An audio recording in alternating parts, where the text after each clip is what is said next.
What is up, guys? We are back with another video, and it seems like every few years we have a new company kind of come into the PC hardware space, whether it's coolers like we're checking out today, or memory, or cases, or gaming accessories. There's always a new company that kind of pops up and catches our attention, and sometimes those companies last, and sometimes they make a few products and then we never hear from them again.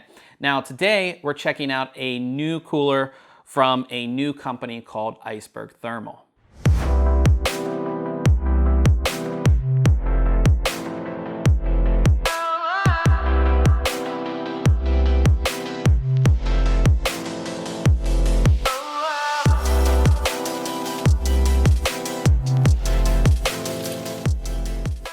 According to their website here, Iceberg Thermal has over 15 years in the industry, and they're going to be manufacturing CPU coolers, VGA coolers, case fans, thermal paste, thermal pads, and water coolers. The water coolers aren't listed on the website yet, so I'm kind of interested to see what they're going to look like, just because most of the CPU coolers kind of have this sort of like ice design. Now this cooler is their IceSLEET X7 dual meaning that it comes with two fans. Now there are two other coolers. They have their IceSLEET X6 and their X5.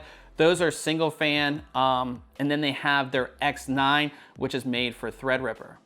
The IceSLEET X7 Dual, as you can see, is just a massive CPU cooler. It's one of the bigger CPU coolers that we've tested so far this year, and the interesting thing about it, like I said, is Iceberg Thermal is designing all of their products as like an ice theme. So I don't know if this is supposed to be like an ice cube or an iceberg or something like that, but they all kind of have this sort of like ice theme. Now the color is, I wouldn't call it an ice color. It's more of like, if you guys are into jewelry or if you bought your girlfriend jewelry, it's like a Tiffany teal color.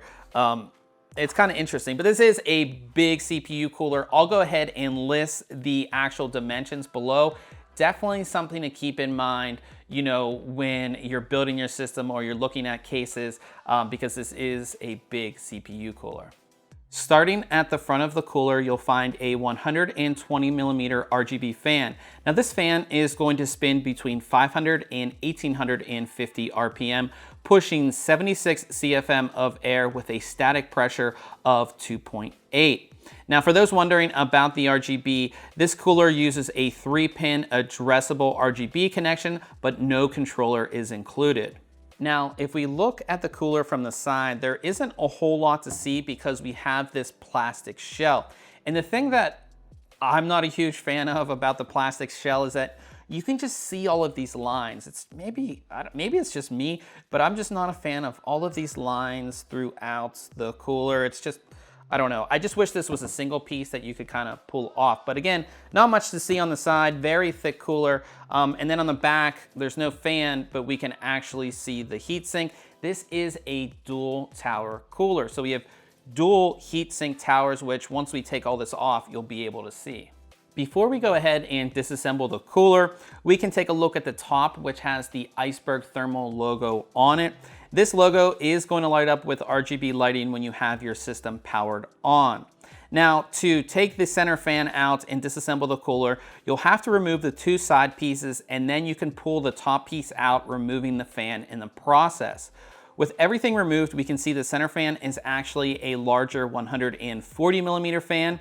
Now this fan will spin between 500 and 1600 RPM, pushing 96 CFM of air with a static pressure of 2.65. Now with the center fan removed, we can see the dual tower design of the cooler. At the bottom of the cooler, there are 7 6mm thick nickel-plated copper heat pipes. These, of course, are going to go up into each heatsink tower. The base of the cooler is also nickel-plated copper and has a mirror-like finish, which means you're going to have good contact with your CPU. Getting this cooler installed is not all that difficult, but I would suggest doing it outside of your case just because of how big this cooler is. Now, the first thing you're gonna wanna do is remove that center fan, and it actually makes it easier if you remove the front fan as well. It sort of just pulls off from the front of the cooler. Now to prep our motherboard, we're gonna be installing this cooler on a B550 motherboard. So our installation process is for AM4. Now the first thing you're gonna wanna do is remove the default AM4 brackets, but be sure to keep that AM4 backplate because we will need it. Next, use the included AM4 screws to secure the default AM4 backplate to your motherboard. With those screws in place, install the AM4 mounting brackets on each side of the CPU socket using the included thumb screws. Now you'll want to install the mounting bar to the center of the cooler. This can be a little bit tricky, especially if you have larger hands, because it doesn't actually have a screw head and you have to screw it in with your fingers. Apply the included thermal paste and then carefully place the cooler on top of your CPU, lining up the screws on the mounting bar with the brackets on each side of the CPU socket. Secure the cooler by tightening the screws on each side. Before you go ahead and reinstall the center fan, you're going to want to find the small connection that comes off from the top of the fan. This will connect to the small connection on the top part of the cooler. Now, if you don't connect this, the RGB lighting on the top of the cooler won't work. Now just go ahead and reinstall the center fan and put the two side pieces back on the cooler. When it's all said and done, as I said, this is a very large cooler. On our B550 motherboard, the front fan did hang over our memory slots and the clearance is a little tight between our graphics card and the cooler. When you power your system on, the front fan and top part of the cooler will light up with RGB lighting. As I mentioned, the RGB lighting uses a 3-pin addressable header, so you can easily control the lighting with your motherboard's RGB software. So now we move on to testing. So here's how the cooler performed against some of the latest CPU coolers that we've reviewed.